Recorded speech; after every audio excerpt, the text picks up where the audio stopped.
یہ پہلے آپ سمجھ لیں کہ جو ہمارے ہاں شفاعت ہے اسلام میں وہ کیا چیز ہے، اور جو دنیا میں جو سفارش چل رہی ہے وہ کیا چیز ہے۔ شفاعت یعنی سفارش کرنا، تو دنیا میں جو سفارش کا معنی ہے وہ اور ہے، اور جو اسلام میں شفاعت اور سفارش کا معنی ہے وہ اور ہے، دونوں ایک جیسے نہیں ہیں، بڑا فرق ہے اس میں۔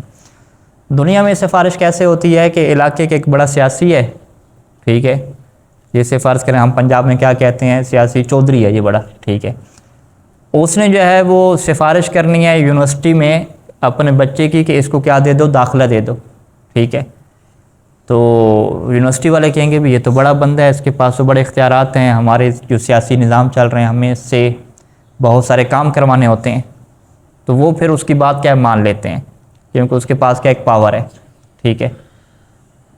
آپ یونیورسٹی والے یہ نہیں کہہ سکتے کہ بھئی ہم اگر اجازت دیں گے کہ فلاں فلاں بچے کی سفارش کرنی ہے تو آپ سفارش کریں گے، وگرنہ آپ سفارش نہیں کر سکتے۔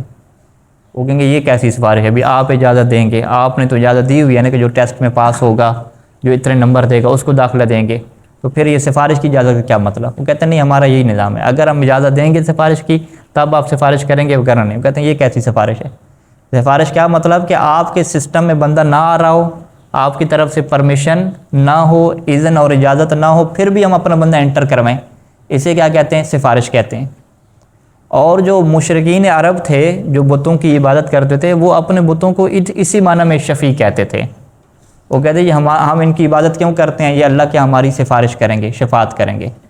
تو اللہ نے کیا کہا کہ بھئی لا یملکون شفاعہ، یہ شفاعت کے مالک ہی نہیں ہیں، شفاعت اسی کی ہوگی جس کو ہم اجازت دیں گے۔ وہ کہتے ہیں نہیں اس میں اجازت کی کیا ضرورت ہے، ان کے پاس اپنے اختیارات ہیں، مستقل حیثیت ہے، ٹھیک ہے۔ ان کے ذہن میں وہی سفارش کا معنی تھا جو دنیا میں چلتا ہے۔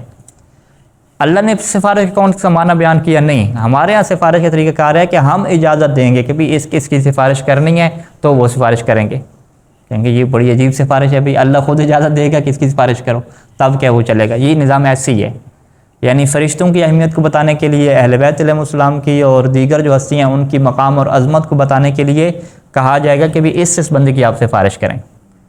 اب اسی سفارش کی حال کو بیان کیا جا رہا ہے کہ سب جو ہے وہ قیامت کے دن جو ہے وہ کھڑے ہوں گے سفارش کرنے کی خاطر، فرشتے ہوں گے، اہل بیت علیہ السلام ہوں گے، مومنین ہوں گے، علماء ہوں گے، جن کے پاس جتنا سفارش ہوگی، اور یہ لوگ اللہ سے گفتگو نہیں کر سکیں گے، لا یملکون منہ خطابہ، یہ بالکل چپ ہوں گے کہ اللہ کوئی اجازت دے گا تو ہم بات کریں گے کہ یہ اس کو یہ معاف کر دیں، ٹھیک ہے۔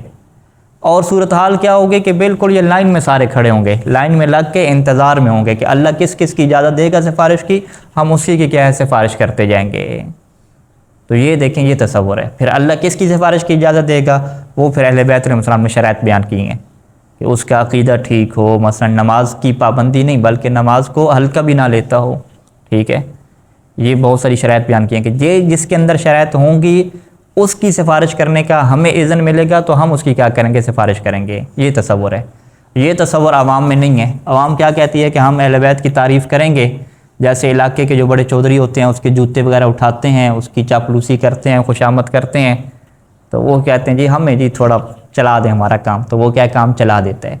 اسلام میں یہ سفارش نہیں ہے کہ میرٹ کو جو ہے وہ قتل کر دیا جائے اور سفارشی نظام چل جائے، کوئی بندہ بد کردار ہو اس کی سفارشیں ہو کے آگے چلے جائے، ایسا نہیں ہے یہاں پہ۔